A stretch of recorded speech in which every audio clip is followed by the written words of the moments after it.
Yes, we're still here. I just wanted to allow a few minutes for our chairperson to join the meeting, which she just did.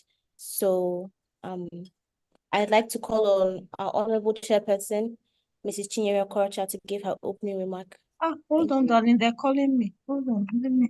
Okay.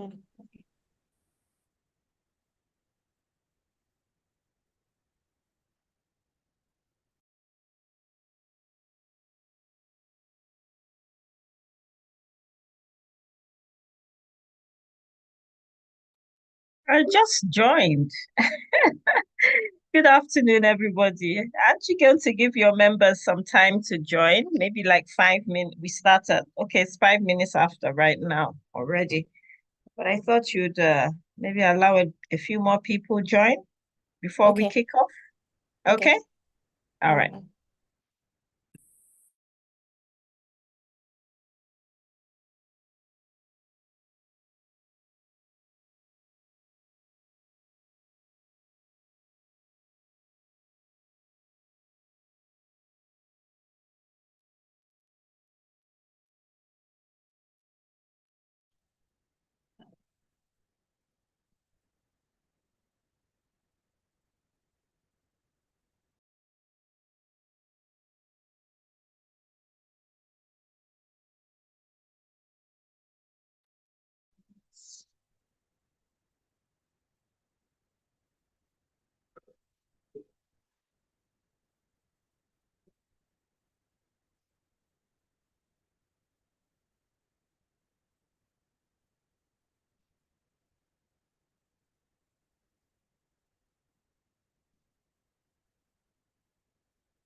Okay, perhaps we should start now. Yes, ma'am. Yes, you can. Okay. So I'll just everyone, since there was some audio issues before, I'll welcome everyone once again to another very exciting and enlightening webinar by the Nigerian Bar Association's Women's Forum Membership Committee. Today's webinar is titled Confident and Composed, Mastering Professional Presence and Etiquette for Female Lawyers. Today we'll be discussing a very, very interesting topic, which I find very dear to me as well, which is fashion. So we have very, very honorable speakers here that will speak to us. But before I introduce them and before we get into all the knowledge, I'll welcome Mrs. Chinyere Okocha, our honorable chairperson, to please give us her welcome remarks.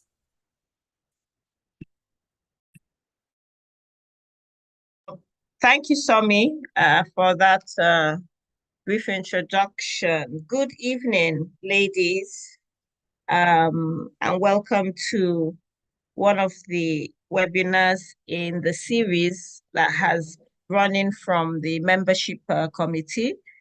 I think this might be even the fourth in the series. So kudos to the head of the NBAWF membership committee and all her executive members for continuing to bring us these interesting topics where we can learn all information, nuggets, tips and tricks that we can use and improve ourselves as female lawyers. Today is particularly interesting to me because it's titled Confident and Composed, and it goes Mastering Professional Presence and Etiquette for Female Lawyers. Now, this is a topic that is particularly dear to me also, because one of the things I found as a female lawyer is that a lot of us really don't know how to compose ourselves, how to comport ourselves, and indeed sometimes how to dress. So I'm hoping that at the end of this webinar, we'll come away with a new insight on how to build the confidence that you need in order to own your space. There's something called executive presence that when you enter into a room, you are immediately noticed. It's not about how expensively you dress. It's not even about how, whether they know you or not. It's that your presence is such that you're so well put together that you can't help but be noticed. And that's one of the things I try to imbibe in my career, even as a female lawyer, to try and be well-groomed at all times. But unfortunately, a lot of us still struggle with that. I truly believe that confidence comes from within, and you can learn it if you don't have that skill naturally. So I'm so excited with the caliber of speakers that we have today. I'm very excited to see Leonard Silk Miniana Essien. I'm so grateful that you're here, Ma. Thank you so much for coming on today, as well as all the other speakers that we'll have today. Thank you so much for giving us your time to be with us here today. Now, just before I go, or before I drop off and hand back to the organizers, I'd just like to tell you a little bit about the Women Forum in case you are not a member, and to ask you to please join us.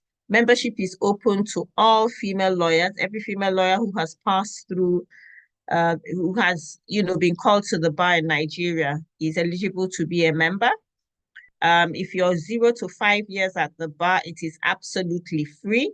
And if you're from the 6th year and above, it's just 5,000 naira a year. And we use this money to keep our secretariat up. We have like 3 staff in our administrative or secretariat offices to keep the forum running. So just in case you're wondering what are we doing with money, that in no way covers the programs that we have. Just to mention that the NBA Women's Forum has a national reach. Just as the NBA is structured around branches across the country, NBA Women's Forum has what we call a branch facilitator in 125 branches of the NBA. I know that NBA now has 128 branches, and perhaps when the new administration comes on in a couple of weeks, they shall appoint the remaining three branch facilitators. We also have representation at state level. So the state leads in each of the 36 states of the country, including Abuja, and they supervise the activities at the branch level. And then we have a council members. There are 11 of us all together, 5 of which of us are executive committee members. And then we are structured around committees. So at the moment we have committees. Each committee has a committee head, a deputy, and a coordinator. And some of our committees include the one organizing this event, which is the membership committee. We also have a mentorship committee, advocacy, external relations, in-house council committee, public sector committee, fundraising committee. Which one have I missed out? There are 11 altogether, and we structured it like this because you must be able to find one area of interest to you. I must also mention that being a lawyer, a female lawyer at that, can be very versatile because there are 5 main areas of the law of practice that we look at, and that is whether you are at the bar, at the bench, in academia, an in-house counsel, or in the public sector. We regard you as a female lawyer, and you're open and welcome to join us in membership. I think it's also important that I mention the strong distinction between the NBA Women Forum and the FIDA Nigeria organization.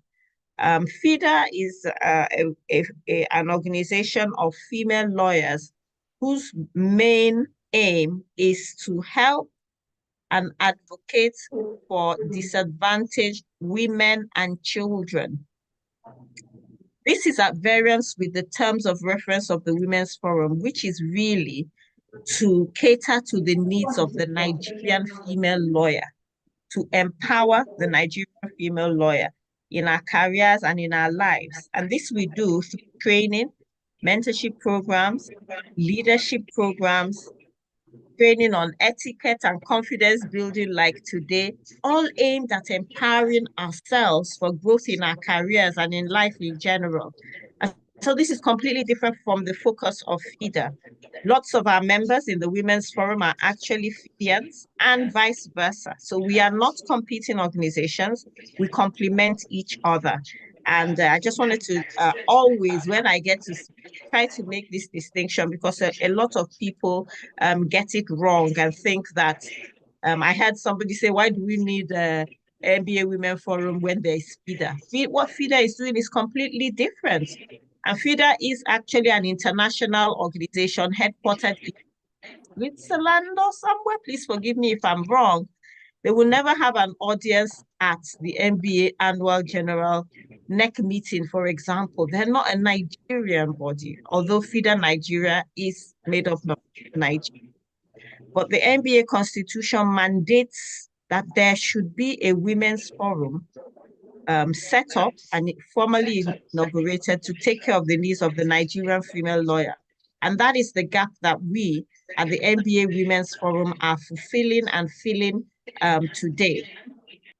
And so, hoping that that is clear, I want to once again welcome you to today's webinar. I'm excited at the topic. I'm waiting to learn. I always love to listen to and learn from both young and old. You know, there's always something to know. There's always new knowledge to be assimilated. So I have my pen and my notebook right here. I hope you do too. I'm going to take down some nuggets that I will use and apply to my career, you know, my personal brand, all aimed at empowering myself as well as you and I to success. So I'm handing back to Somi, and well done to the membership committee. Thank you very much, everybody. Thank you for being here, and have a pleasant and impactful webinar. Thank you very much, Ma, and thank you for reminding us, especially those of us that are members of the Nigerian Bar Association Women's Forum, the importance of what we are doing. On that note, I will go ahead to introduce our keynote speaker and one of our esteemed panelists this afternoon. She needs no introduction. We've already seen her beautiful face on our screens a few minutes ago. For those of us that are just joining, please join me in welcoming Mianaya Aja Essien. She is a distinguished senior advocate of Nigeria with extensive expertise in arbitration and dispute resolution, has been called to the Nigerian bar since 1985 and became a senior advocate in 2007. Mrs. Essien is a chartered arbitrator, a fellow of the Chartered Institute of Arbitrators UK, and has held various leadership roles within the legal and arbitration community, including being a member of the Body of Benchers and National Executive Council of the Nigerian Bar Association. She is also an independent non-executive director at Stanbic IBTC Bank PLC and a managing partner at Principles Law Partnership. She is noted for her work in complex commercial transactions, dispute resolution, and arbitration, with experience in ICC and LCIA arbitrations. She is a regular speaker and writer in the legal field and has been recognized in leading legal directories. Today, she'll be speaking to us on how to improve professional presence. She will define what exactly that means and explain to us what constitutes a professional presence and why it is vital for success in the legal profession. We will also be learning from her the role of professional presence in career advancement. As we all heard, she has advanced tremendously, and we would like to hear how her professional presence has aided her in doing that, as well as interacting with clients. Moving on to our next speaker, Ms. Ungoba Martins Yellow. She is a wealth and estate planning consultant. Her competence spans across legal, banking, capital markets, asset management, and insurance. As an independent consultant to local and international clients, she takes the time to understand clients' requirements, objectives, concerns, and provides bespoke solutions to complex situations. Prior to serving as a consultant, Ms. Ungoba was the head of private trust at ARM Trustees, the trusteeship subsidiary of Asset and Resource Management Holding Company Limited, ARM, where she oversaw the administration of private trusts, succession, and estate planning services. She has a track record of delivering exceptional private client service and successfully managing several high net worth client relationships. She had earlier worked as the head of trust services at ALM Consulting Limited, where she oversaw commercial, public, and private trusts. She also worked as legal counsel in the legal departments of First Bank Nigeria Limited and Access Bank PLC, respectively, where she was involved in structuring high-profile transactions, including asset acquisition, capital raising, and financing transactions for clients across the real estate, maritime, construction, oil and gas, telecommunications, and fast-moving consumer good industries. Her transactional experience in the financial services sector includes advising, drafting, negotiating, and reviewing of transaction documents relating to banking, financing, and capital markets transaction documentation. She also provided general legal advisory services on various aspects of state and national law to the business units of the banks she worked in. She also worked as a payments assistant at Capital One Europe PLC briefly at the law firm of Paul Soro and Co. early in 3. She holds a master's degree in business administration and general management from the University of Strathclyde, a level 7 diploma in strategic management UK, a master's degree in maritime law from the University of Nottingham, and a bachelor's degree in law from the University of Ibadan. She is a member of the Nigerian Bar Association, a member of the Chartered Institute of Arbitrators UK, and an affiliate member of the Society of Trust and Estate Practitioners. She is a firm believer in continuous learning. She attends local and international seminars to meet the diverse needs of her clients and keep up with emerging trends. She is a career mentor at the Nottingham University and a mentor at the MBA Women's Forum. She promotes sustainable practices as an advocate for neurodivergent individuals with music and dance. She's a music and dance enthusiast. Today, she'll be speaking to us on business etiquette and communication, as well as her real-life experiences and expert insights with regard to our overriding topic. Moving on to our third speaker, Mrs. Helen Ovolen. She is an experienced lawyer who was admitted to the Nigerian bar in 1989. She founded Helen Ovolen and Co. in 2019, having previously worked at prominent law firms like Chris Ogubanjo and Co., Kehinde Sofala and Co., and OEB Ofyong and Co. She was a partner at Kala Awode and Co. She is an associate member of the Institute of Chartered Secretaries and Administrators and a capital market solicitor. Mrs. Onvolen is active in the Nigerian Bar Association and International Bar Association with roles on several committees. This afternoon, she'll be speaking to us on dressing professionally, as well as talking to all of us about how to build a wardrobe on a budget, the cultural sensitivities of being a female lawyer and equity. And lastly, she'll also be telling us her real life experiences and expert insights as regards our overriding topic. Thank you very much for joining us. It's an honor to have introduced you all. I would like to call on our learned Silk to please give us her keynote speech, however long or short she wants it to be. Thank you. Thank you very much. Thank you. I'm actually in transit, so I'll seek your permission to stop my video, if that's okay, Madam Moderator. Yes, that's fine, ma'am. Okay, all right. Thank you. All right. So, good morning, everyone. And I'd like to thank the NBA Women's Forum, the chairperson, Mrs. Okorocha, Mrs. Agala, for this opportunity to speak to all of us. I would also like to express my gratitude to my colleagues, Buchi Douglas and Ebere Ahamajelem, for putting this paper together for me due to my schedule. I would have wriggled out, but Mrs. Agala didn't give me the opportunity. So I would like to thank all of you. So without further ado, and I'm not really going to take a lot of time because I think these type of topics are best taken from an experience perspective rather than a lecture perspective, so to say. So I'll just go through my slides very quickly, and then I'll give it back, hand over to Madam Moderator so that she can moderate. And I think that the question and answers are probably going to elicit better experiences and so on and so forth. So let me start by saying that, as Mrs. Okorocha had pointed out earlier on, confidence is critical in whatever you do in society. You have to know how to communicate effectively, and without that, it's difficult for you to have a professional presence.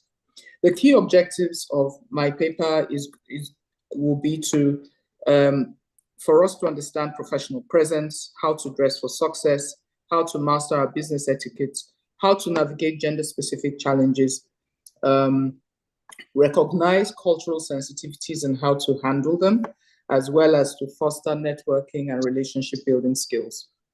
So what is professional presence? Professional presence refers to the ability to conduct oneself in a confident and professional manner, which encompasses various aspects such as behavior, communication, and appearance. Professional presence is crucial for female lawyers because it helps in building trust and credibility with clients and colleagues, especially as we live in a primary patriarchal society. So that's quite critical. But then what is etiquette? Etiquette is defined as a set of norms and rules governing polite behavior in social and professional contexts. Etiquette includes manners of hygiene, courtesy, cultural norms, and is essential for maintaining social harmony and professionalism.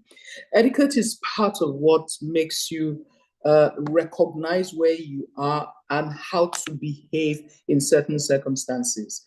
Etiquette will touch on various aspects later on. So what are the key components? Let's start with appearance. Our Rule 36 of the Rules of Professional Conduct mandates us to wear appropriate clothing for the appropriate settings. So wearing the appropriate attire is crucial for establishing a professional presence in legal settings.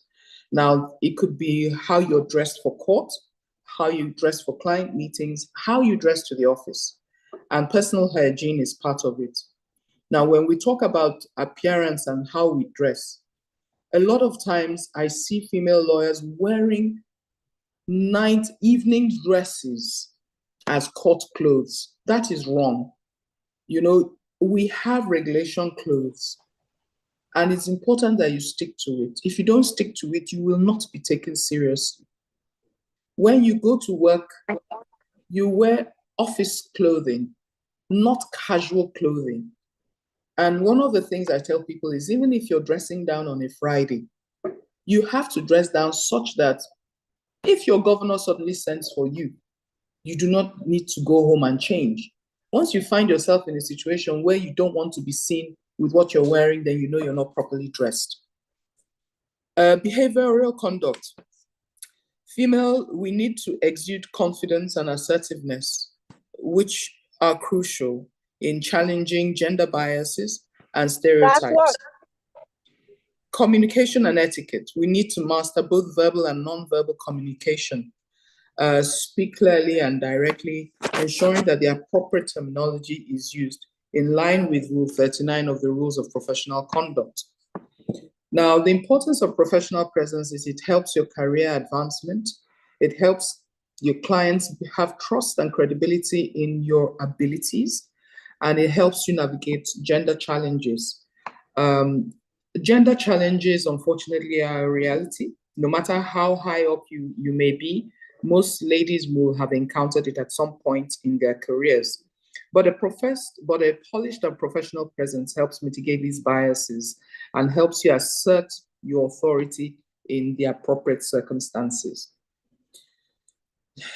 Again, your professional presence affects the reputation you build or you have. A consistent demonstration of professional behavior significantly enhances a female lawyer's reputation within the legal profession. The adverse impact of social media on a female lawyer's reputation can be significant, particularly when it comes to sharing content. And I always tell people, you know, the internet never forgets. Always be careful of what you post on the internet because your clients are looking at it and they may come to certain decisions as to whether or not you are the person they want. Employers look at it. You want to be appointed to a board, you'll find that they will do an internet search to find what you have on the internet and whether it is good or bad. So how you present yourself in social media is also critical in your professional presence.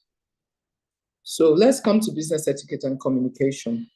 So business etiquette is a crucial aspect of professional conduct that significantly impacts relationships, reputation, and overall success in the legal profession. Understanding and practicing proper business etiquette fosters a respectful and productive environment, enhances communication, and builds trust. And the key aspects: discipline, reliability, and courtesy to one another. And if you're practicing, your colleagues, the court, and the society at large. Now, we have verbal and non-verbal modes of communication.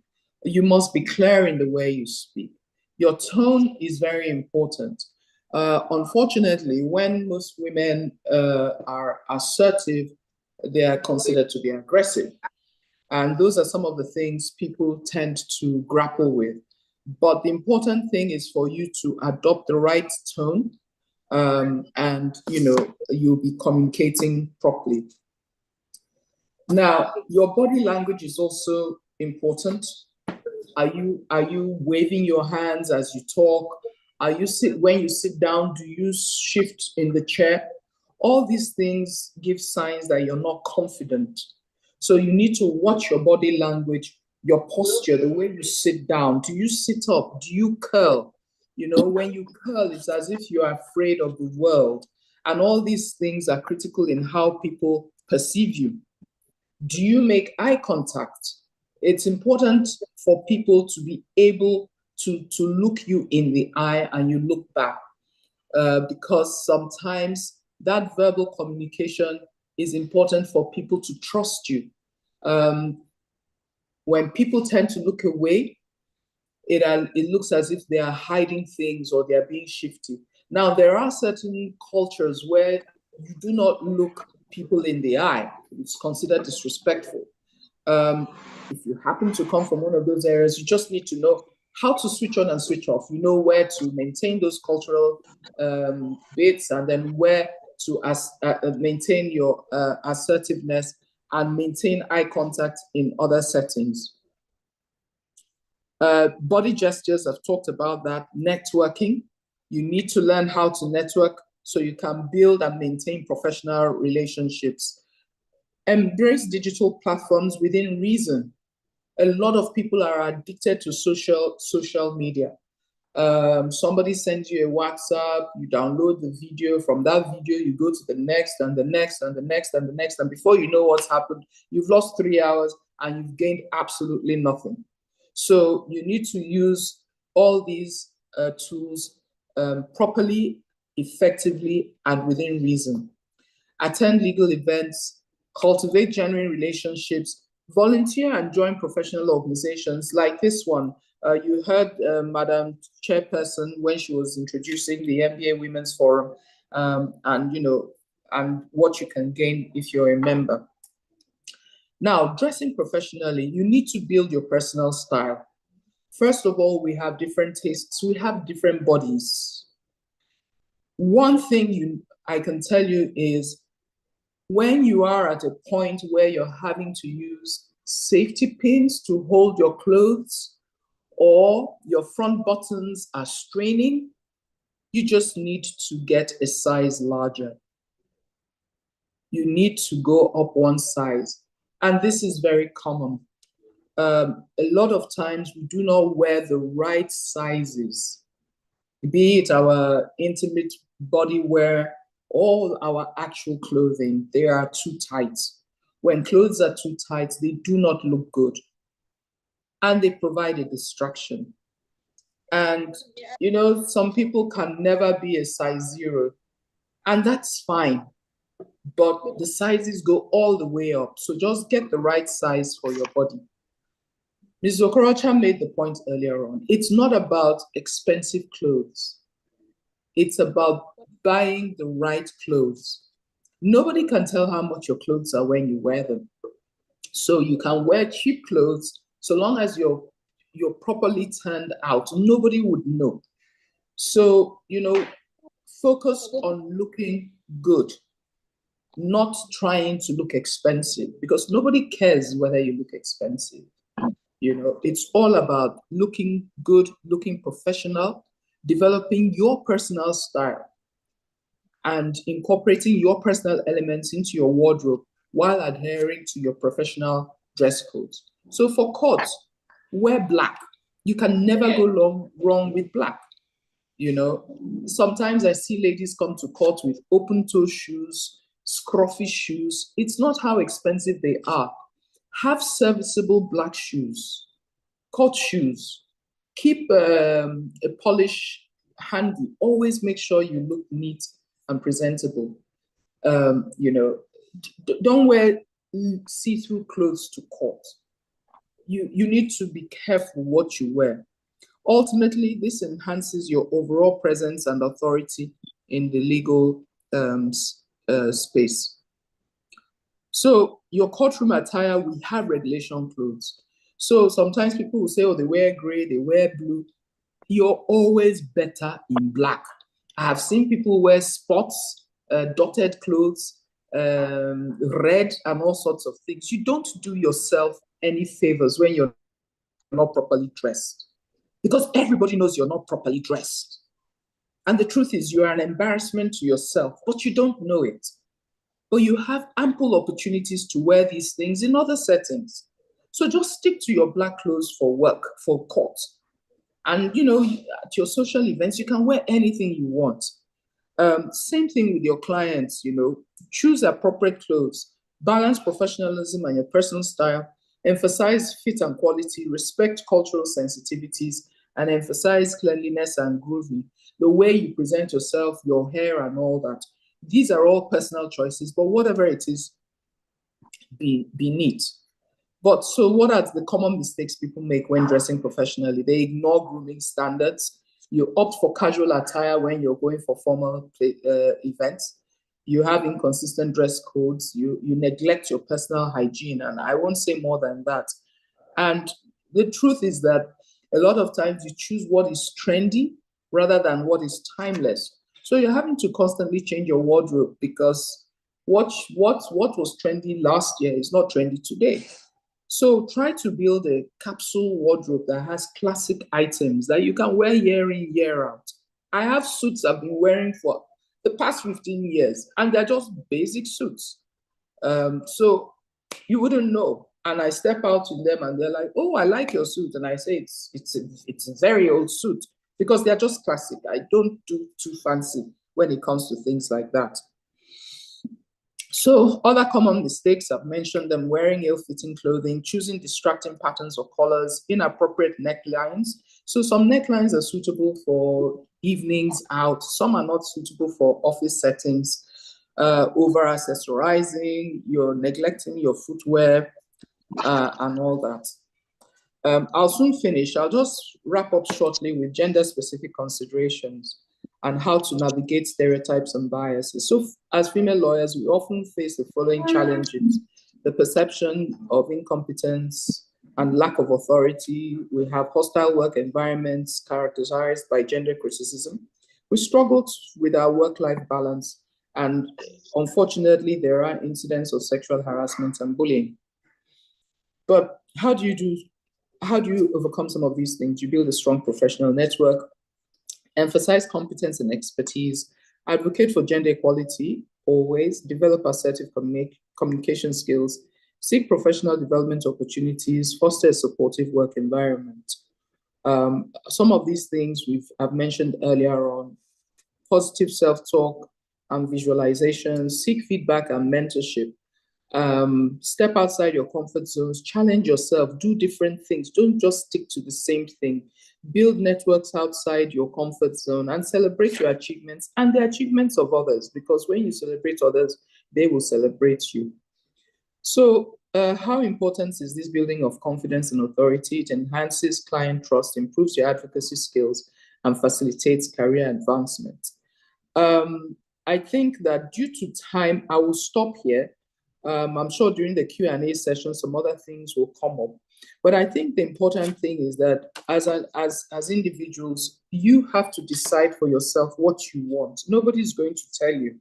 Look at people you admire and borrow a leaf from the way they present themselves. There are definitely people in your sphere that you admire, and try to be a bit more like them while retaining your individuality. And I'm sure if you put all those things into consideration, you will definitely be confident and composed and master your professional presence. Thank you very much, Madam Moderator. I'm ready to take questions at the appropriate time.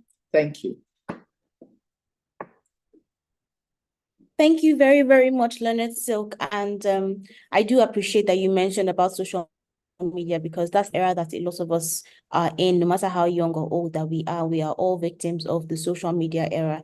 So as much as representing ourselves in real life is important, our social media is also a representation of us as well. So thank you very, very much. I'd like to call on Ms. Ngoba Martins to tell us about business etiquette and communication, verbal and non-verbal communication, mastering the art of effective communication through words, tone, and body language, and how we as female lawyers can be assertive, utilizing our body language to project confidence and assertiveness, as well as how we can deploy these skills in networking and in our client relationships as well. Welcome, Ma. Thank you very much for staying with us. Thank you so much, Tochukwu. Good afternoon, everyone. Thank you for joining us in this webinar. I'd like to start by thanking the leadership of the NBA Women Forum, and particularly the membership committee, for having me here. It's a privilege truly to be here with you all today.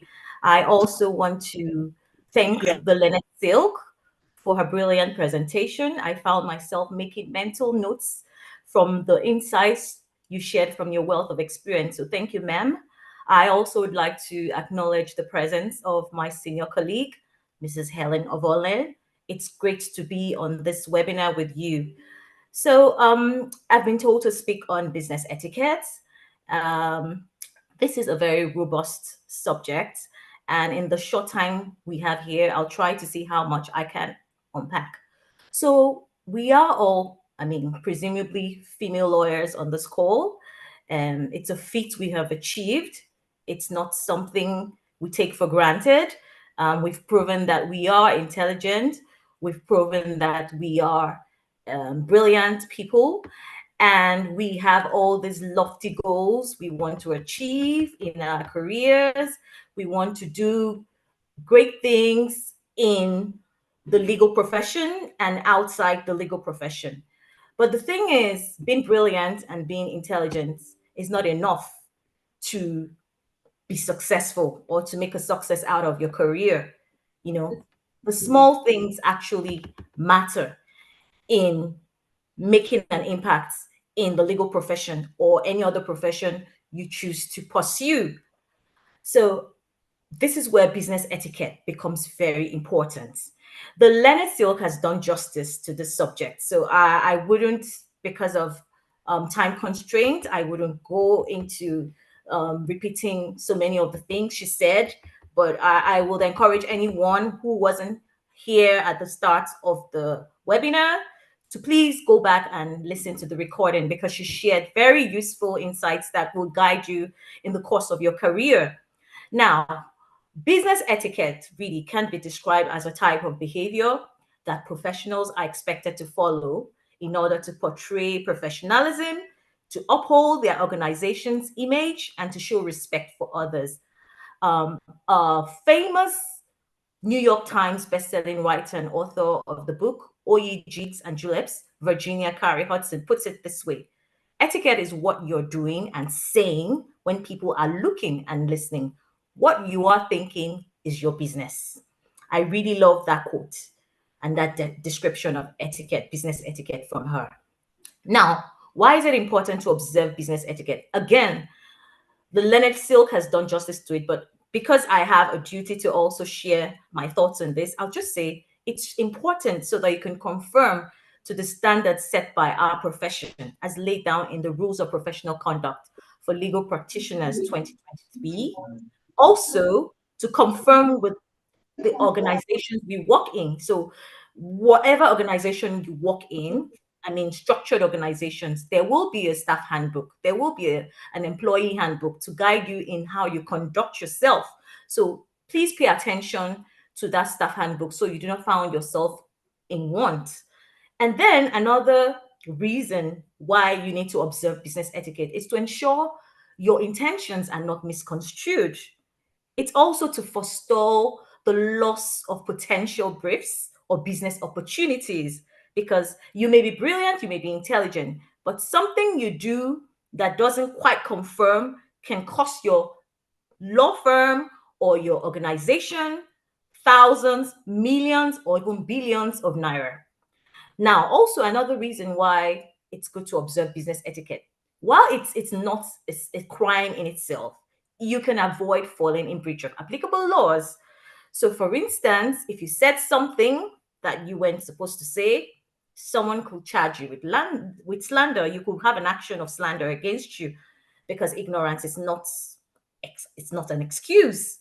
And of course, last but not the least, it's to protect your personal brand. It's to protect your good reputation. This is the reason why it's important to observe business etiquette. Now, it varies from one culture to another culture. For instance, while shaking hands at business meetings in Nigeria is a standard greeting protocol, this is not generally acceptable in countries in Asia like Japan, where bowing is the norm, and actually not returning someone's bow is considered rude.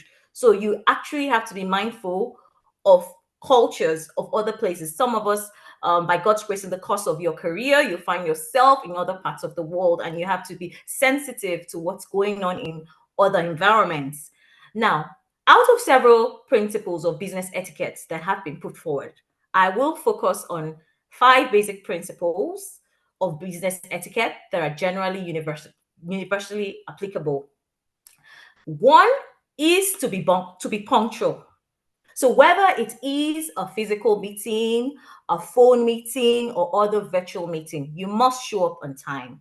The rule of thumb is at least 10 minutes before the scheduled meeting, if a physical or a virtual one. So it shows that you respect other people's time. It conveys self-discipline. It keeps you relaxed and composed before the meeting begins. A second is to dress appropriately. The Leonard Silk has spoken extensively about dressing, so I'm not going to overflog this matter. But I will emphasize that no matter how brilliant and intelligent you are, your outward appearance, which includes your dressing, is the first thing people see of you. And so it is important to make a good first impression. A third basic principle of business etiquette will be to recognize others.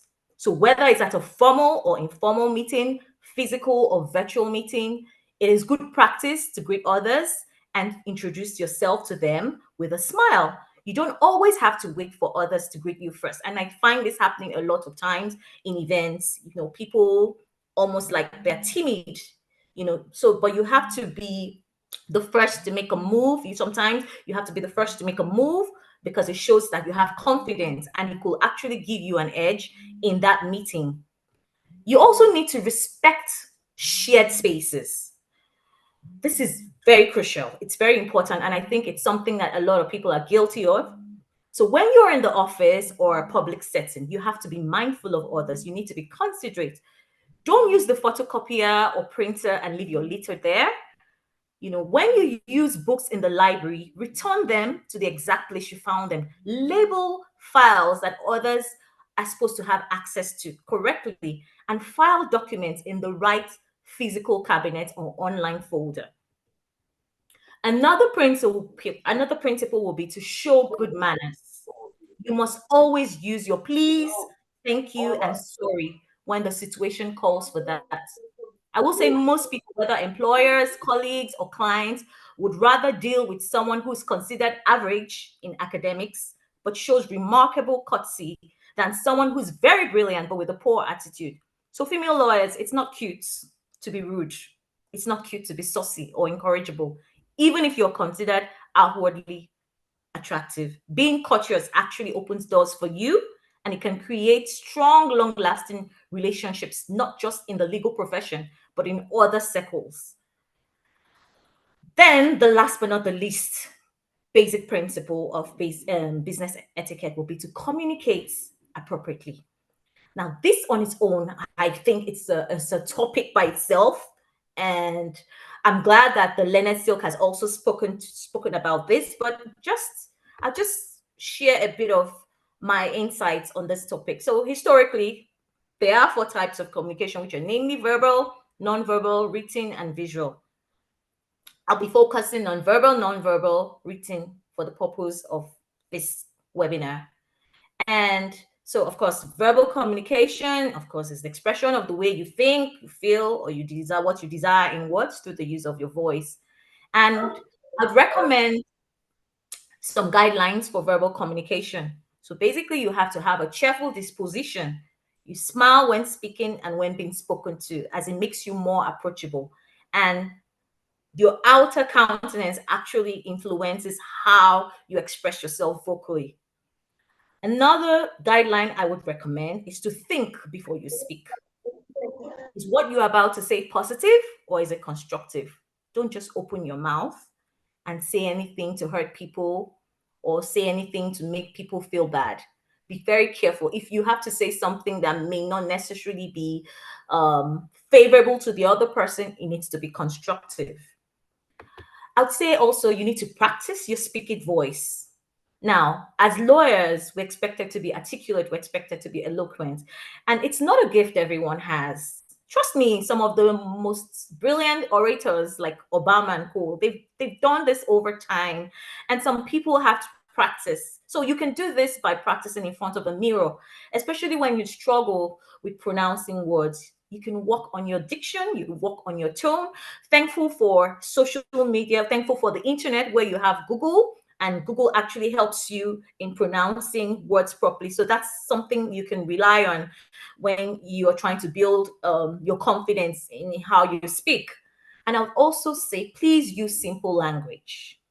Avoid legalese, especially when speaking to non-lawyers. Some of us think that because we've gone to law school, and sometimes I'm guilty of it. I remember I was speaking to someone 3 weeks ago, and I said lacuna, and then I said, you know what lacuna is? And I was like, okay. I said no, and I took it for granted that she understood what I said. So you need to try and be sensitive to your audience when you're communicating, and don't assume that because you have this rich vocabulary, you must use it on everyone.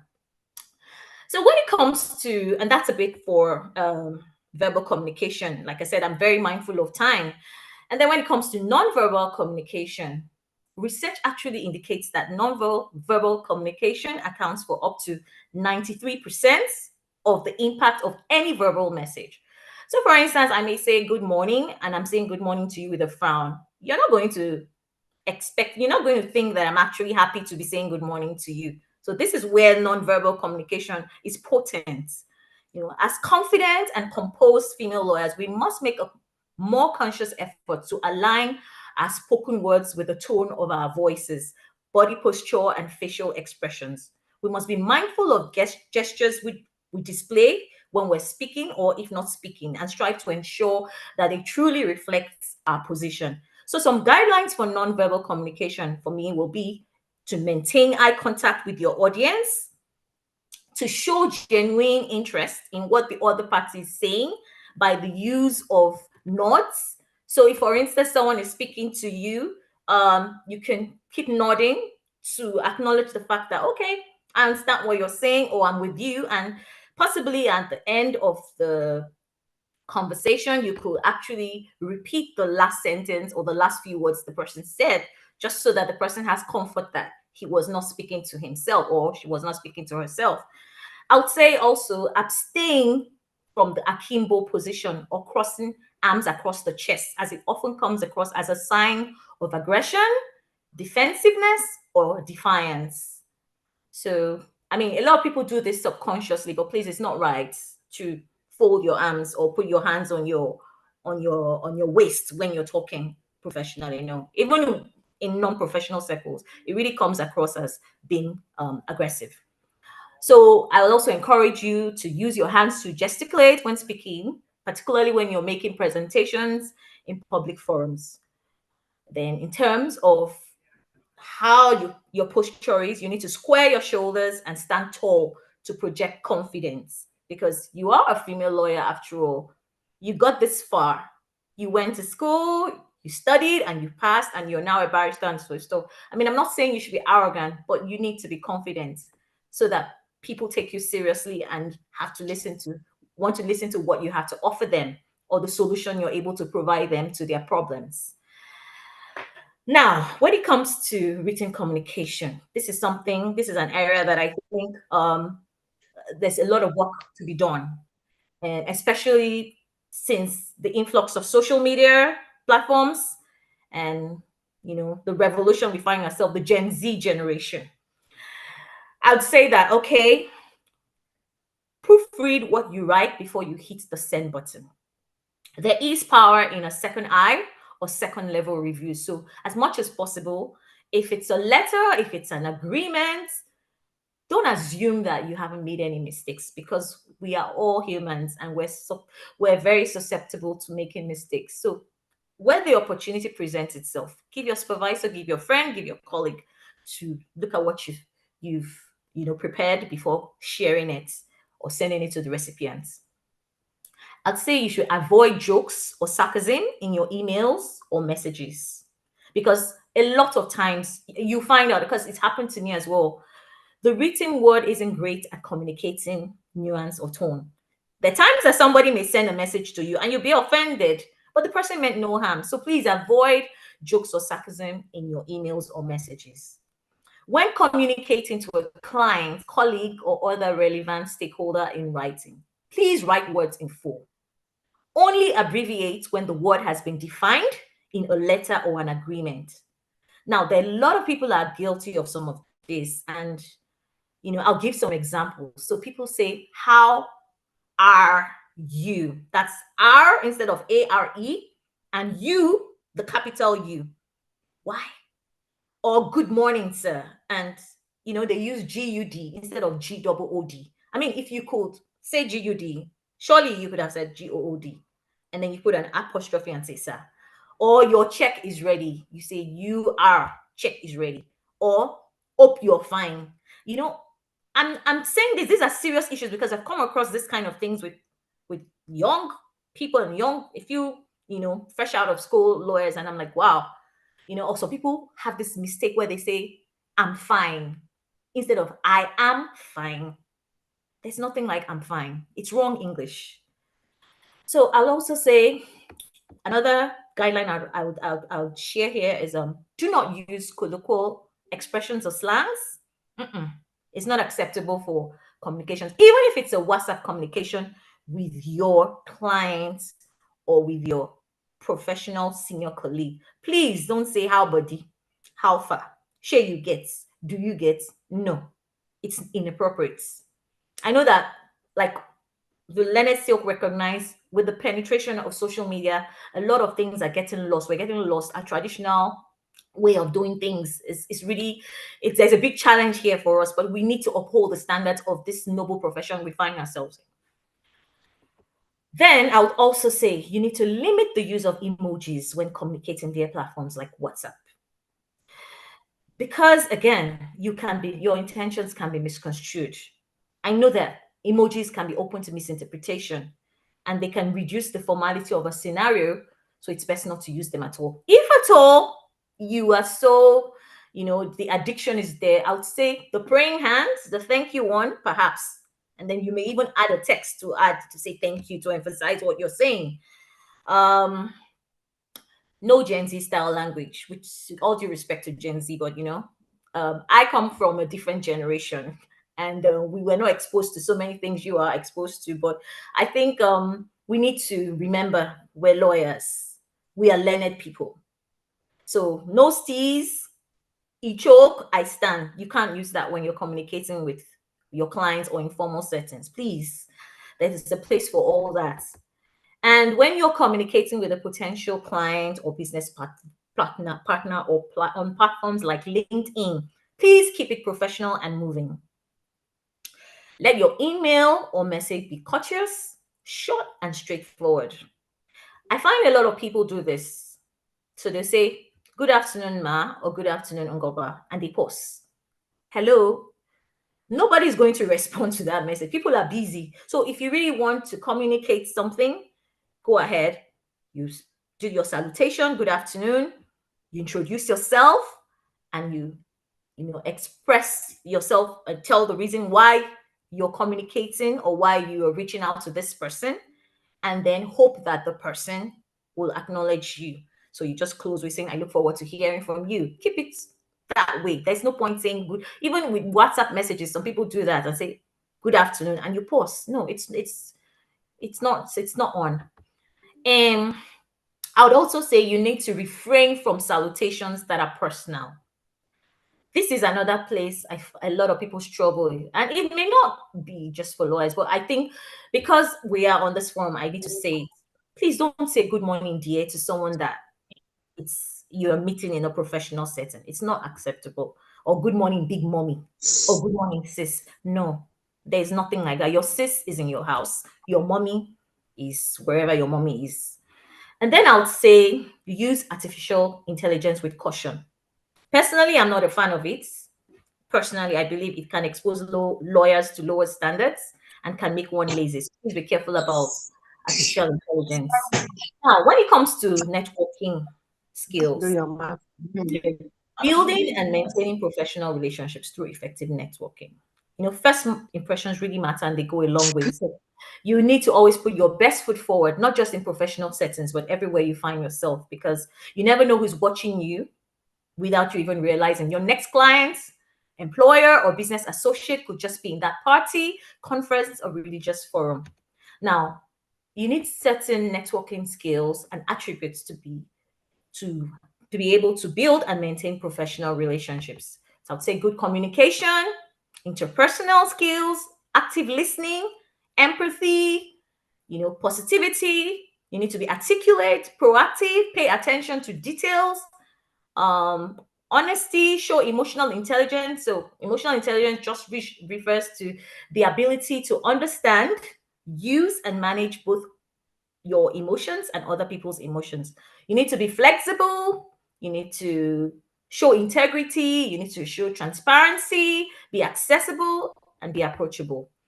Now, I would say fundamentally, I would like to recommend that please, if you really want to build or you want to maintain a relationship professionally, don't be transactional in your relationships. When I mean don't be transactional, I mean don't reach out to people only when you need their assistance. It's a big turn off. So send a welfare check message randomly. So you can just send a message, oh, how are you? How are you doing? I just wanted to find out how you are. Or you can send it periodically just to find out how they're doing. Make a note to send birthday messages on their birthdays, people you admire, or those of their children if you know them. Congratulate them when they're celebrating an achievement. Really, that's one way of sustaining your relationships with in professional circles. And also have a value proposition as much as you're also receiving from the other party. What do I mean? You can't always be taking. It's not taking. Even I can also benefit from you as a younger colleague or as a younger female lawyer. So examples in which you can show value is if you are aware of an opportunity that you think will be of interest or beneficial to your professional colleague or client, you can let them know about it or refer them to it so that they know that you're thinking of them, and that's how you continue to sustain the relationship. Another thing I would advise is that you need to know your boundaries and act accordingly. If your client or professional colleague is in a certain way, please respect that and don't impose your beliefs on the individual. So don't make unsolicited phone calls at all times, like at night, after business hours, or during the weekend. If there's an urgent situation that requires the client or professional colleague's attention, you can send a message so that they can respond at their earliest convenience. For me, in terms of real life experience, I'll say as long as it's legitimate and feasible to do, go the extra mile for that client or professional colleague when you're approached or if you're in a position to assist. It's really rewarding in the long run. And personally, I find it therapeutic. I find that when I solve a problem for someone and it's obvious in the person's countenance or actions that they are relieved, I'm really happy or feel fulfilled. So, possibly because those actions trigger the release of the dopamine hormone, the one we call the happy hormone. And it's scientifically been proven that people who are happier tend to be healthier, and more often than not, they live longer than those who are not. So till this day, I've been able to maintain good relationships with some of my clients and colleagues I've worked in the past, and this has been very helpful to me in my career and business pursuits. I've been given recommendations. They've given me made referrals. Some of my clients remember my daughter's birthday, and it's really amazing. So I'll just recommend that you add value, I really, really add value to those relationships and watch what will happen in the long run. So my parting shot will be a quote I've taken from Beverly Langford. She's an author of a book titled The Etiquette Edge: Modern Manners for Business Success. So behaving courteously and respectfully in a rude world can be a competitive advantage. That's the difference that makes you stand out from the crowd. So I hope that at least with what I've shared, somebody is able to go away from this webinar with something useful that would help them in their career. I thank you all for listening. Thank you, Tom Tochukwu. Thank you very, very much, Ms. Ngoba, for those very valuable lessons. I know that I learned a lot. I voice after this webinar. Thank you. I would like to call on the next speaker, Mrs. Helen Ovolen, to please give us some tips and tricks on how to build a wardrobe on a budget, how to dress professionally, the cultural sensitivities around being a female lawyer, and some of her real life experiences and expert insights. After this, we'll open up the floor for questions and comments. I already see some in the comment section. So please just hold them, ladies, and there will be a time for that. Thank you. Miss Helen, the floor is yours. I think you're still muted, ma. Oh, thank you so much. Good afternoon, everybody. It's a pleasure being on this webinar series for female lawyers. I want to thank the leadership of the NBA Women's Forum for this opportunity to share my thoughts on this very important topic, mastering professional presence and etiquette for female lawyers. I've been asked to speak on professional dressing, cultural sensitivity, and inclusiveness, and then tips on how to dress professionally on a modest budget. I have put down some things here which my colleagues, I must thank them, particularly the senior advocates, and I must thank them because they've practically covered they've covered the field on what it is to appear or present yourself professionally and etiquette. So I won't bother to go through all of that.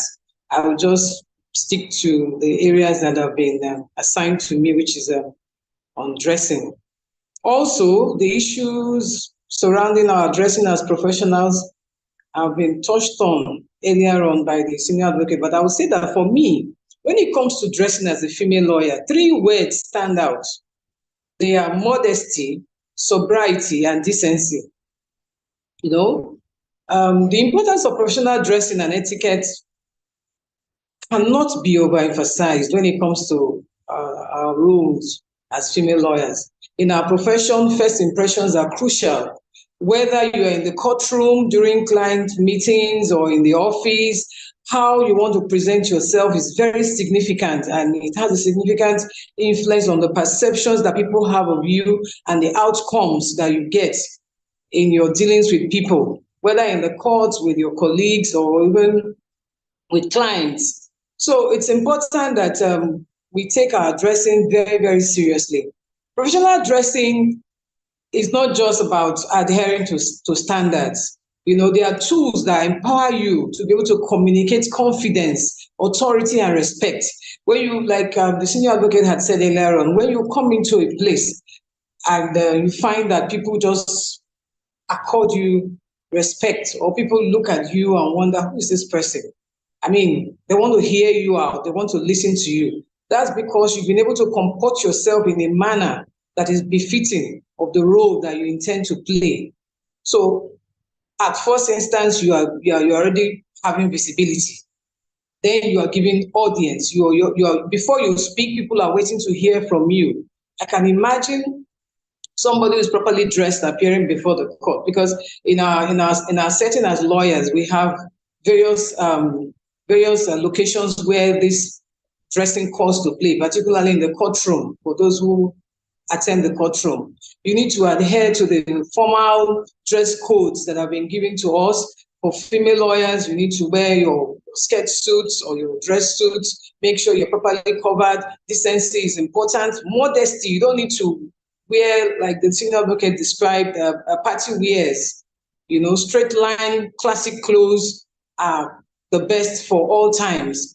That way, even if you have body flaws, they are not readily visible because they're straight line cuts, and you just appear professional and look good, and that's what is important, you know. And it's important that you do this because it conveys respect for the court and the seriousness of the business of the proceedings of that court. When you dress anyhow to court, you're not properly dressed, the litigants and the clients who are in the background will imagine that the surroundings are not very serious surroundings. They will not understand that they are in a very sober environment where they should be properly behaved. And then when it comes to accessories, we are not allowed to wear bogus accessories. You know, stick to your earrings, the little earrings that will not make it too obvious that you're a woman. We're expected to dress in such a way that we're not much different from our male folks, so that you don't use your dressing to gain any undue advantage. Your hair should be properly put in a bond behind neatly. You shouldn't wear your hair down loose.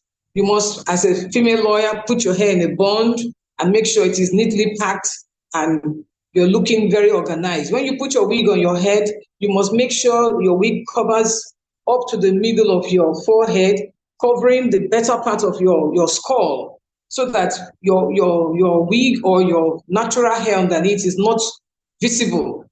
Nobody wants to know the difference between the two lawyers in court, in front of the court. The judge wants to be able to look at both of you, just listening to your submissions and coming to conclusions based on your submissions. He shouldn't look at you and see that you are a female, so give you some more advantage than he would ordinarily give to the male colleague. Now, as a female lawyer, it's important that you dress decently and modestly, because it helps you to command respect. When you don't dress properly, the judges will not respect you, the clients will not respect you, the litigants watching will not respect you. There are times I've been in court, and after I'm done with my matter, one or two litigants at the background have followed me out to say, "Madam, please, can I have your contact details?" And I give it to them. So it's important that you portray the good image that you want to portray. Then for client meetings, you also need to understand the industry that you are in. If you are a lawyer and you're in the banking sector, for instance, or you're in litigation or wherever you are, you must understand the industry that you are in and dress accordingly. While maintaining professionalism, your attire should also resonate your client's expectations and comfort levels. For instance, you're dealing with a very conservative client, and you know already the person is a conservative person. You should, while having your individuality, also respect the person you are receiving or you're working for. Otherwise, it could be a turn-off. If, for instance, you're working for somebody who believes that a woman should not wear short-sleeve clothes, she should always cover her arms to the wrist. And that is a client that you have that is important to you. For that meeting, you should wear a jacket that is long-sleeved so that you can face the business for the business of the day. You will not be distracted by the fact that the client is no longer with you because of your dressing. Your dressing should not be a stumbling block, but should be something that will enhance your profession and enhance your business. It should be a plus, not a minus. Now, the next level will be your office setting. There should be a balance between formal and business casuals, depending on your firm's culture. It's essential to stay polished and yet approachable at all times.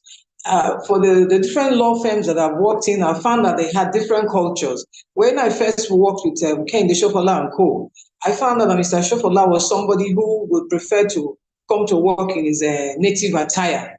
Still formal though, but native. But they had a wardrobe where he will put all his dark suits for court, his sleeve jackets and all of that.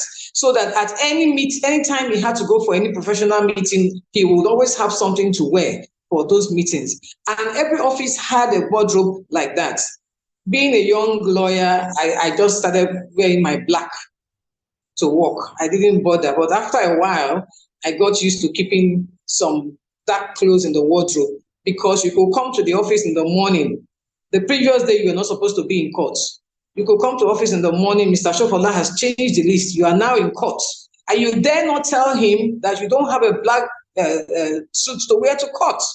So everybody had a habit of having at least one suit in the office for such occasions. But if your office doesn't have such facilities, then you must arrange yourself in such a way that whatever you're wearing to the office, if there's a need to have a meeting, you must look decent and approachable. It's not a situation where you have to take permission to rush home or rush somewhere to have a change of clothes. Then, like the senior advocate said, if you get to that point where you find yourself having to run around because your clothing is not appropriate for the situation, then you're not properly dressed.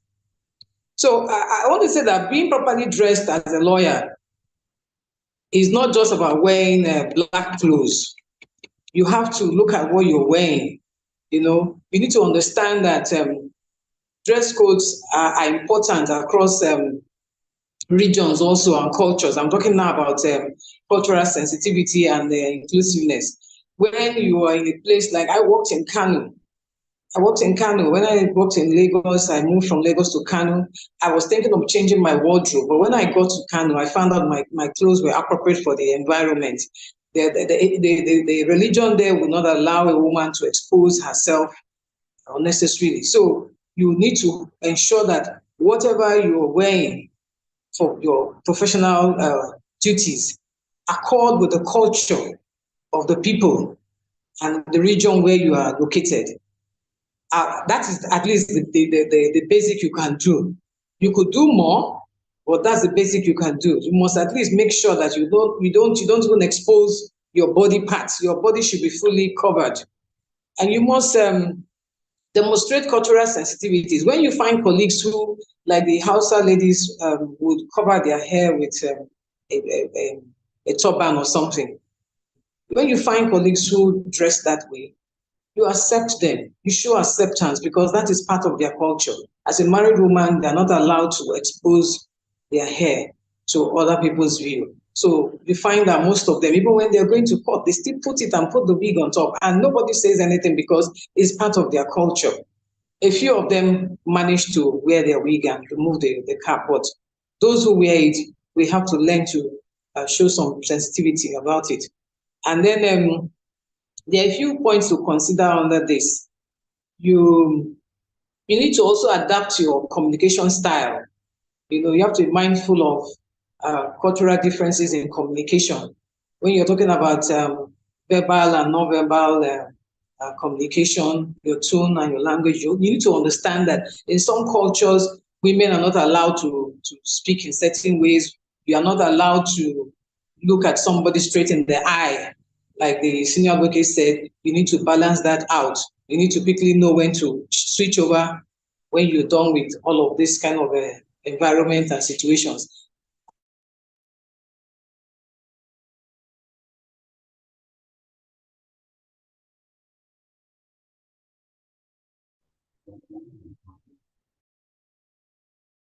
And then because that you maintain eye contact when you're communicating as well, and understand the involved in legal settings to know.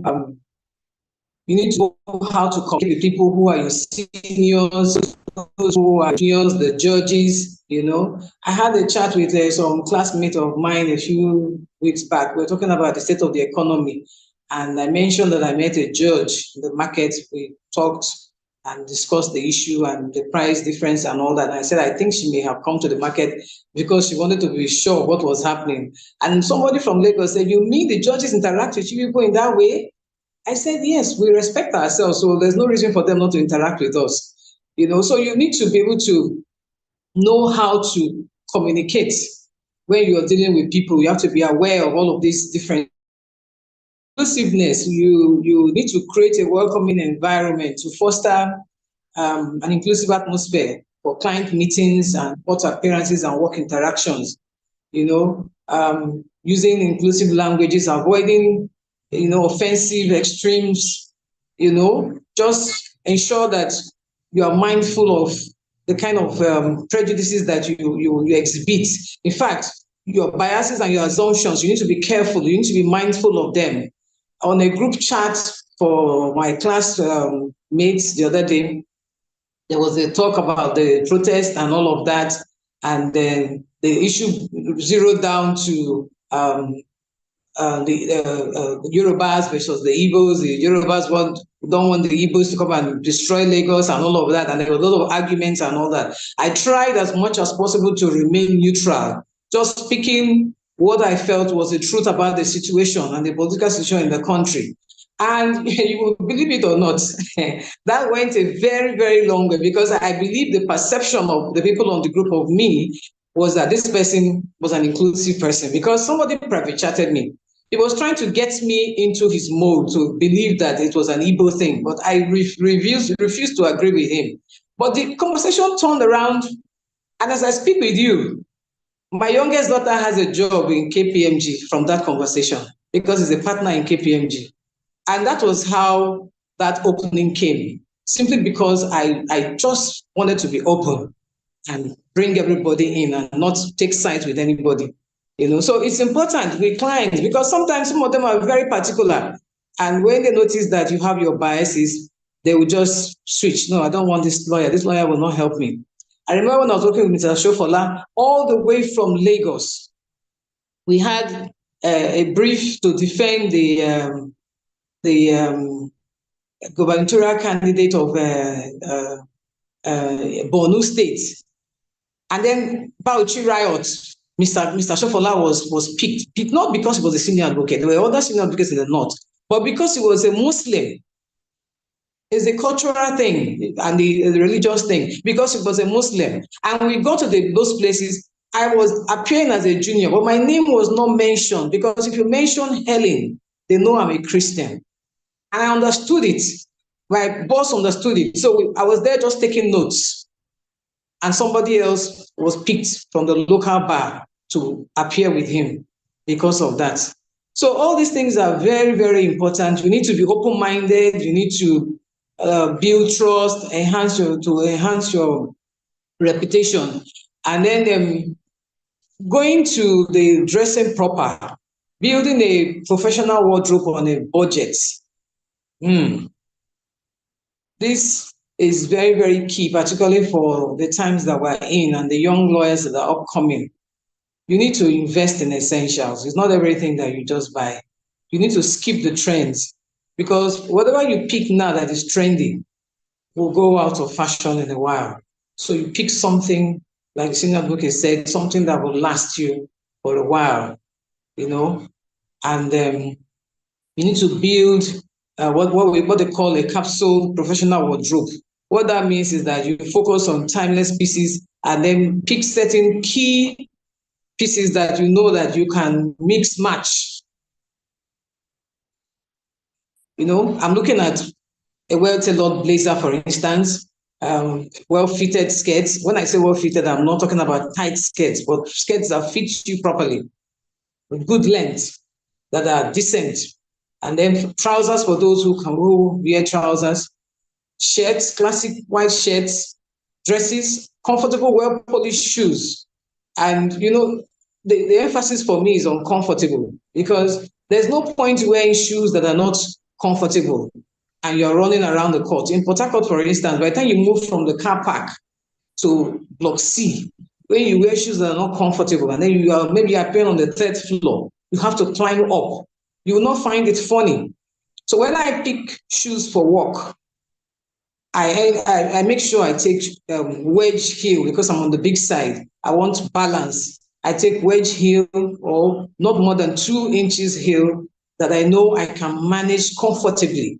Even if I have to walk around the whole court throughout the day, I'm still able to manage myself. I'm able to climb up and come down and feel comfortable. And all of that is very important, because it adds to your composture.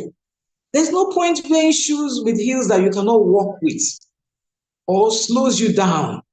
Yes, for those who can afford to wear it, that's fine. And then the shoes, like you heard earlier on, must not be tattered. From time to time, you will replace your shoes. If they are spoiled, if they can be repaired, repair them and use them. These little pieces can form a foundation for your wardrobe. The quantity of these things I've just mentioned will depend on your budget. You don't need to start with so many. Just pick these basic items.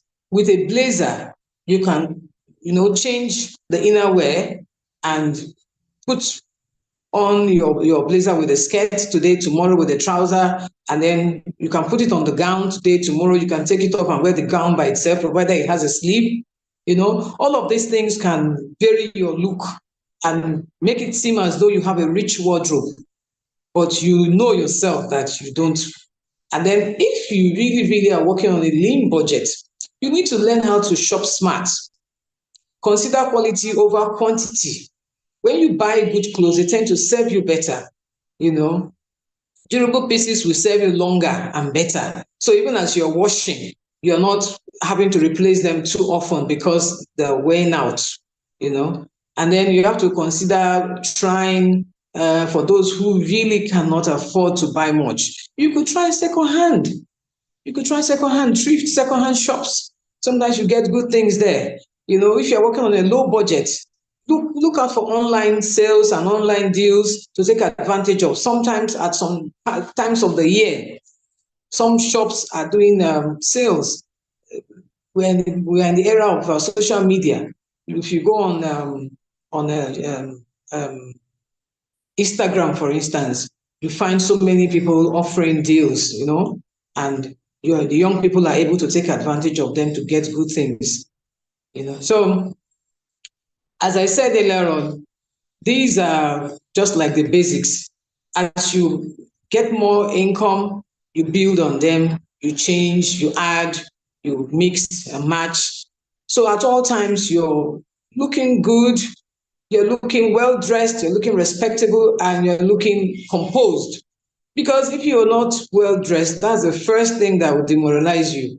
You'll be looking disorganized and you will lack confidence and you will not be able to present your case or your case properly, or even your points you want to marshal out in a meeting. You won't be able to present them properly.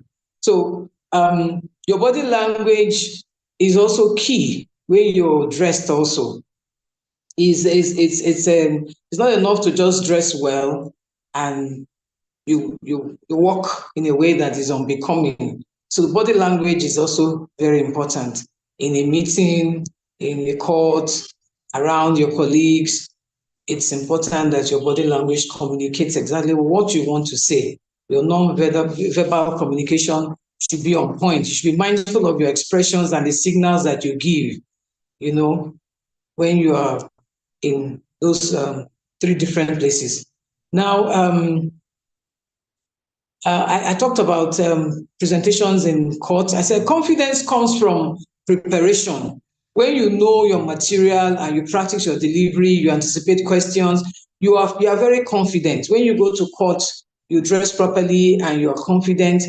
There's no way the judge is not going to give you good audience, and there's no way people are not going to listen to you, and you're sure that from that outing alone, you've given your best.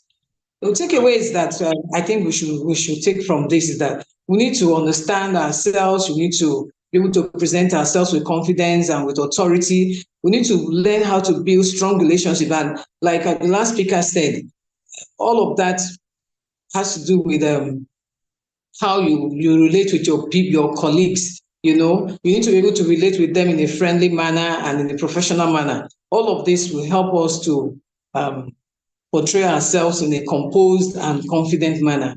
Now, in conclusion, I hope that you found the insights and tips that I've shared useful. I want us to remember that professional presence is not just about how we dress, but how we carry ourselves in every aspect of our career. So with that, I want to say thank you for having me on the webinar. Thank you. Over to you, Mrs. Moderator. Thank you very much, Ma. So one of the things that I definitely from that was to build according to your wardrobe. So shop according to what you have. That's a very, very important tip for building a good wardrobe on a budget. At this point, we'll be welcoming questions and comments. So if you have any questions, please put them up in the chat box, or if you would like to speak, please raise your hand so that I can welcome you to speak and ask our panelists some questions. We won't be wasting too much time on this, so give or take 5 minutes for questions. If need be, we will extend. So please, if you have any questions, don't spare any time in putting them in the chat box or raising your hand. Thank you.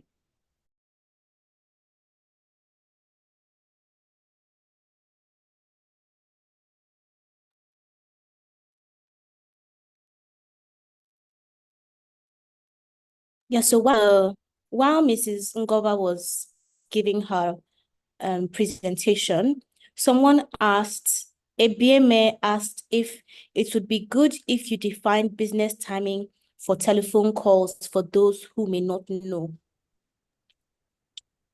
I don't know if Ms. Ngoba is still on this call, but I can answer that question to say that any time after 6 p.m. may not be a great time for professional phone calls. Okay, Ebema is also raising her hand. Thank you very much for being an active participant. I will. Okay, I think you've been unmuted.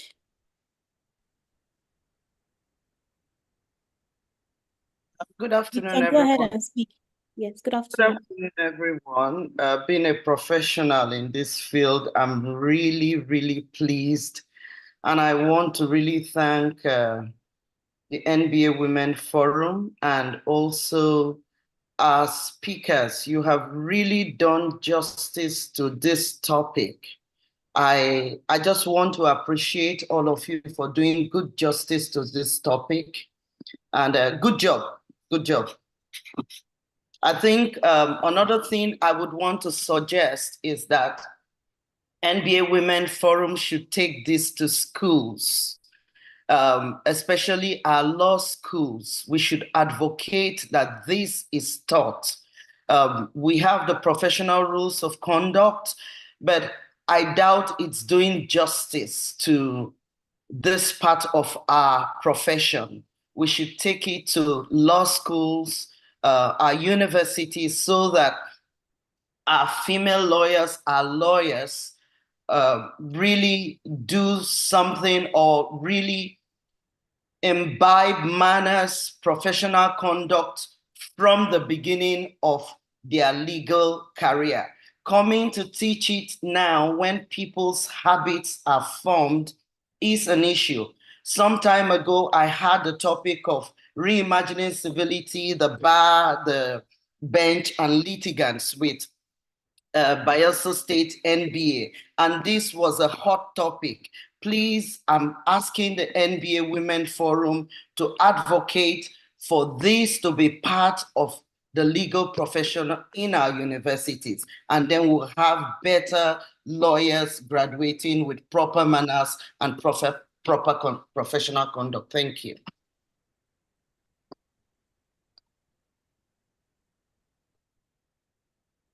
Thank you very much for that. I'm still waiting for more. Nneka Obiago from Asaba says, thank you, Madam Helen Ovolen, Esquire. Nkiru Mokwe says, good presentation, ma'am. And so I think everything has been well understood and there are not many questions. On that note, I'll call on the head. Okay, Helen Kalu is raising her hand. Okay. I think someone raised a question you've not answered. Yes, please. She asked if flat shoes deflate professional presence and appearance. Sorry, I think probably they need to answer that. Okay.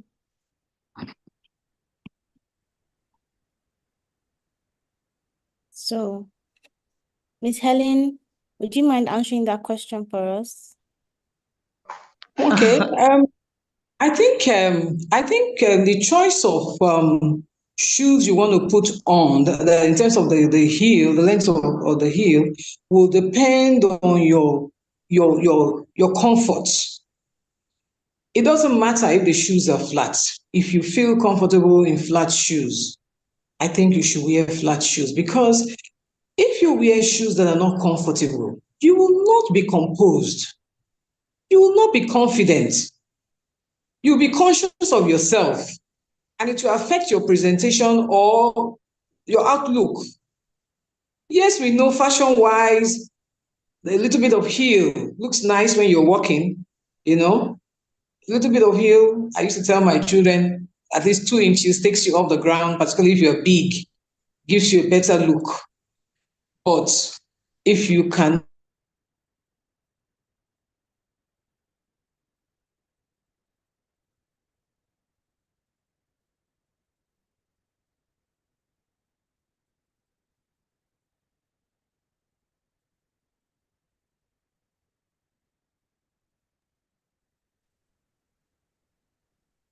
I think we lost her there. Maybe due to Oh, let me weigh in on Sorry. this. Can you hear me? Yes, we can. Yes, we can, Okay. Lemiso. I think we've lost Hello. her. So, well, okay, she's back. Hello. Yes, ma'am, we can hear you. Yes, yes. Okay. I was saying that all that is important is that the lawyer in question is comfortable. If you wear something that is not comfortable, you will not be composed. You will not carry yourself in a manner that will allow you discharge your responsibilities to your client or to the court because you'll be conscious of yourself. You'll not be able to move around swiftly because you are not comfortable. Yes, I said it's good to wear a little bit of heel if you can manage it. It gives you a good look, a good carriage. But you mustn't wear it if you're not comfortable. So the key word is your comfort, and make sure that the shoes are good and presentable. That's what I think is important. Thank you. Thank Okay, so let me give my own view. I tend to disagree with my dear friend Helen. It's a question of choice. Personally, I wear high heels and I am very comfortable in them. That's fine. Personally, I do not wear flats. I personally don't wear flats. But that's my personal choice. I wear high heels and I'm very comfortable. And I do think that they do improve your presence if you have an issue with your presence. I can tell you from experience, when I used to wear flats, people used to think I was a junior lawyer. But the minute I started wearing my heels, it was clear to everybody I wasn't a junior lawyer. So you just have to do what works for you. And for me, high heels work for me perfectly. I walk comfortably in them, very comfortably in them, and that's it. So I think it's nobody can tell you what to do. You do what you are comfortable with and what you think fits you. It's very important. So that's my contribution to it. thank you, ma'am. Thank you. Francisca Bala asked, what can you say in a situation where a female lawyer is well dressed with a short wig on, yet the judge complained and sent the lawyer to dress properly simply because the hair wasn't packed? What would you advise in that situation? Okay, so let me take this. It's very important to understand what and where you are dressing for. Being professional, when you have your hair packed, it's tidy. Now, if you're wearing a short wig and it's covering your face and it's all over, it's distracting. It may be for that reason that the court said, look, please go and tidy up your appearance. And you are a lawyer, for crying out loud. You had other career choices. The career you chose, whether you like it or not, is conservative. If you want to have your hair all over the place when you're working, you can be an artist, you can be a singer, you can be a designer, you can be anything. But when you do decide you want to be a lawyer and a practicing one and you go to court, just follow the regulation. Pack your hair neatly. For those of you who have hair, I don't have, so I never have that problem. But the truth is that you need to look the part. When you step out, you can go to your car and get a huge afro and pop on your head. But when you are before the court, appear professional so that you will be taken seriously. Your clients will take you seriously. Your colleagues will take you seriously. Otherwise, you'll just be a big joke. So my advice to you is just focus on your appearance when you come to court and dress properly. That's my view. Thank you. Thank you, ma'am. Thank you very much, ma'am. In my experience, I think it's also important to be aware of whose court you're going into so that you won't wear that wig that day. Okay, please, addressing the question that the lady asked about flat shoes. Professionally, under image management an impact. A 2-inch or most 3-inch is most formal. The less you go in heels, the less formal you appear. Just to state that fact. Thank you. Thank you. Okay, so I'd like to call on our Leonard Silk to give us her final thoughts and comments, after which Madam Ugochi will give us our closing remarks and we'll call it a day. Thank you very much to everyone for your participation, and thank you very much to our esteemed speakers for the wealth of knowledge that I'm sure we've all gained today. Thank you.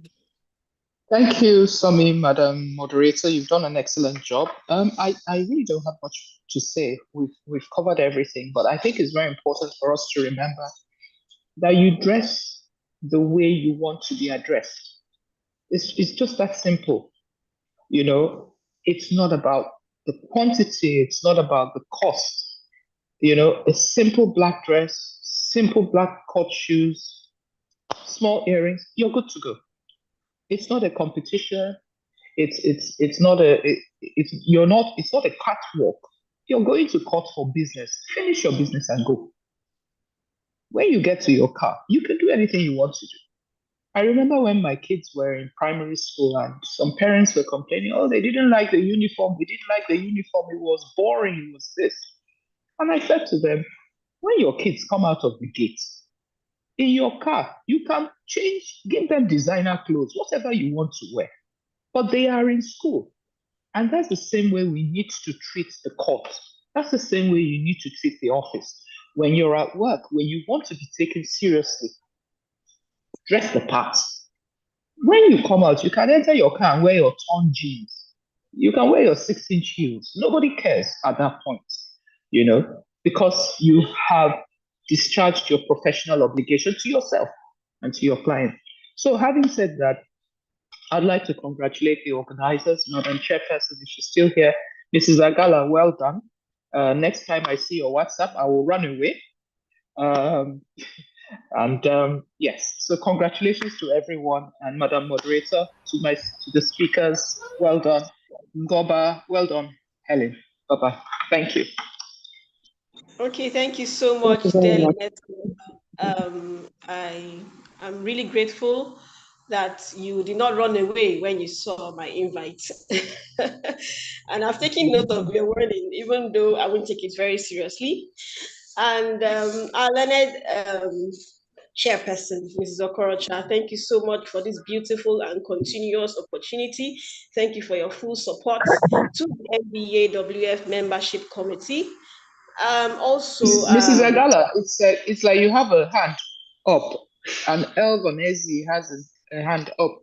Madam Moderator, okay, I don't know. Madam Izzy from Asaba, I greet you. Good afternoon. Yes, good afternoon. I especially want to appreciate. Can I go on? Yes, you can go on. Can I go on, please?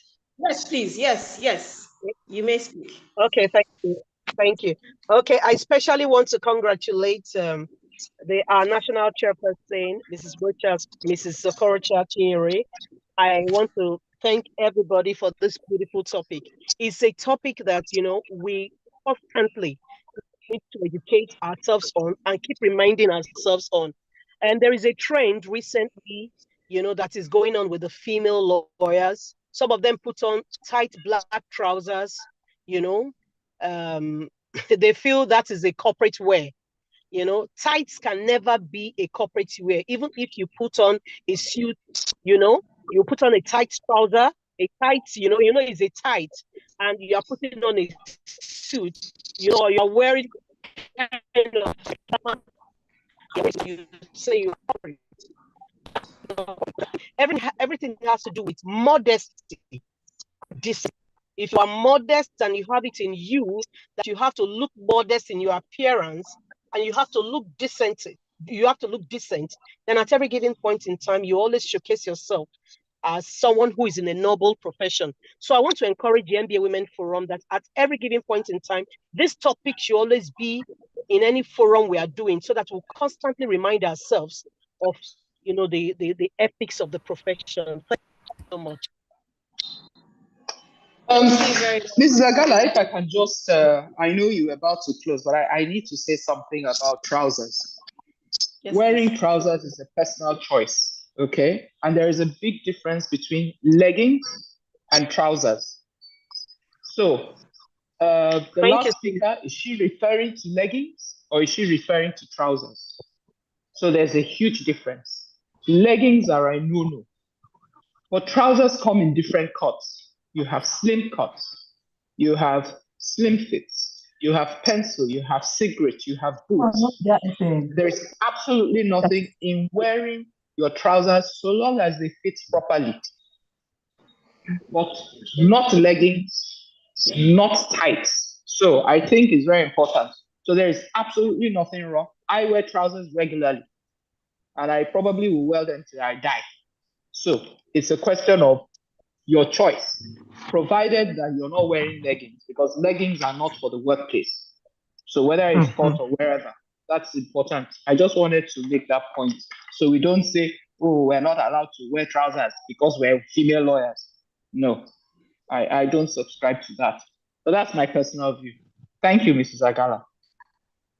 You're welcome there, Leonard Silk. I was also going to thank Madam Helen Ovolen. Thank you for your support. I mean, from the moment I informed you about this webinar, you were very, very supportive, and I thank you also, Ms. Ngoba Martin Diego, all the way from Lagos. You see, that's the beautiful thing about webinars. So people get to connect from all over the world. And I understand dear Leonard Silk is also about 8 hours behind time. So it's still morning where she is. Thank you so much, all our panelists.